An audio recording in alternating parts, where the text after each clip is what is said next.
Yo sigo el hilo de mi argumentación de destacar algunas fallas, de que indudablemente adolecen estas trascendentales reformas al sistema de justicia mexicano.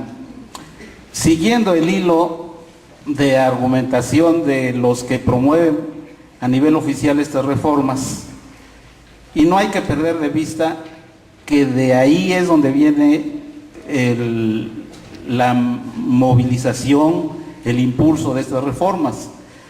Realmente sería muy importante que de los diversos sectores, sobre todo los más afectados con estas modificaciones, como es el de todos los profesionistas, a mi juicio, sin incluir aquí al sector oficial, pues se preocupen hondamente por estos cambios al sistema de justicia, porque van a incidir gravemente en el futuro. Varios de los ponentes acá han ya destacado que pues se advierte claramente de uno de los hilos de argumentación de estas reformas consiste sobre todo en conceder mayor poder discrecional a los jueces y magistrados y ministros para aplicar determinados conceptos básicos: interés legítimo, derechos humanos, la apariencia del buen derecho. Y si le buscamos, son muchos los conceptos ambiguos y generales que van a incidir negativamente en la justicia, porque eso significa que van a tener los jueces y magistrados más poder discrecional, y poder discrecional de antemano podemos decir que no favorecen a las clases mayoritarias de este país, sino a los poderosos, como los nombra el licenciado Jesús Matías Hernández. Mencionábamos hace rato el Tratado de Libre Comercio. En este tratado están contempladas una serie de situaciones de personas, de entidades morales, y que consisten principalmente en las grandes empresas transnacionales, esas grandes empresas que se dedican a toda suerte de negocios, incluso al negocio de la guerra.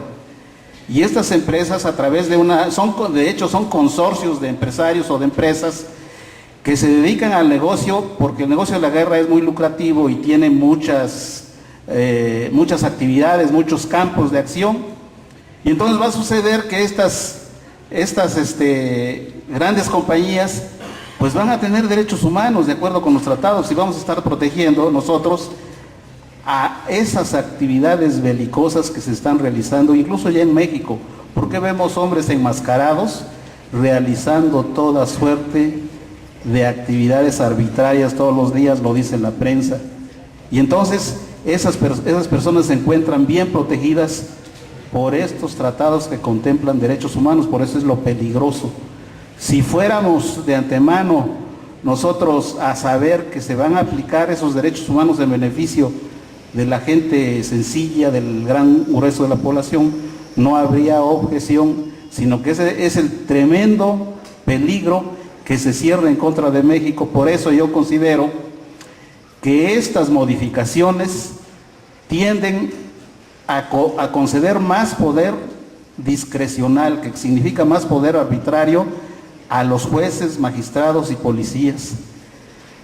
Más poder a los jueces también con esa figura de la apariencia del buen derecho.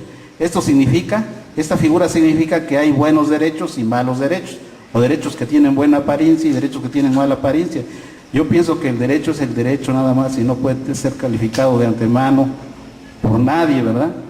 Y sin embargo se están imponiendo estas figuras que yo considero que son ingratas.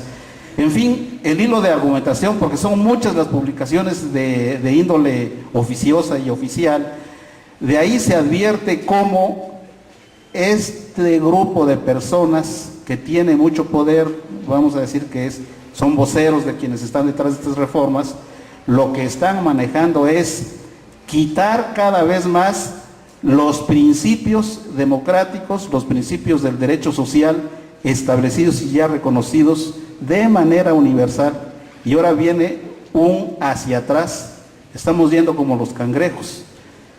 ¿Por qué? Por eso de la globalización. Ya sabemos que la globalización, ojalá que la globalización fuera pareja y conllevara el progreso de la justicia en todos los niveles de la sociedad, pero sabemos que no.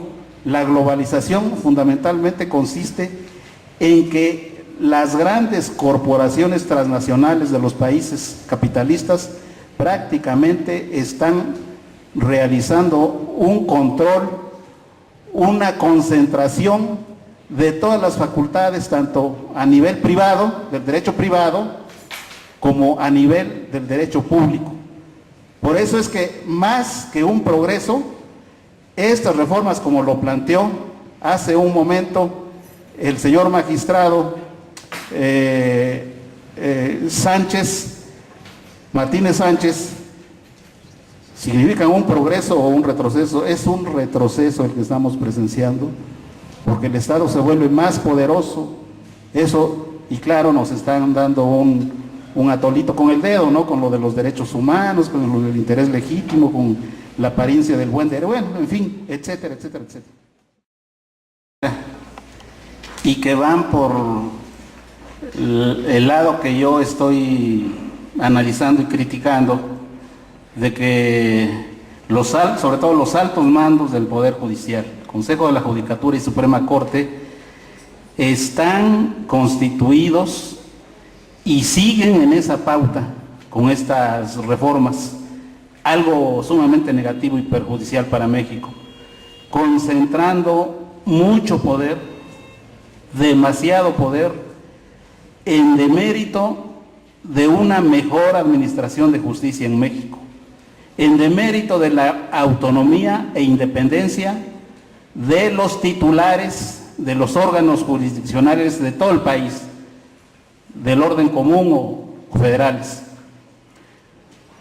Voy a ejemplificar cómo operan estos mecanismos, y que desde luego de esto no dicen ni una palabra. Tribunales unitarios de circuito. Si vemos nosotros las estadísticas, podemos nosotros hacer un balance del trabajo de la Suprema Corte, de los juzgados de distrito, de los colegiados y desde luego de los unitarios. Vamos a ver ahí cómo el modesto trabajo de los tribunales unitarios, francamente, es admirable, porque con un solo titular y con menos personal, sacan adelante una gran cantidad de asuntos realmente importantes en materias de apelación y de amparo. Y si nosotros hacemos una evaluación de carácter cualitativo con el trabajo que sacan los colegiados, que son 3 magistrados y que cuando menos tienen el doble de personal que un tribunal unitario, pues a mi juicio no se justifican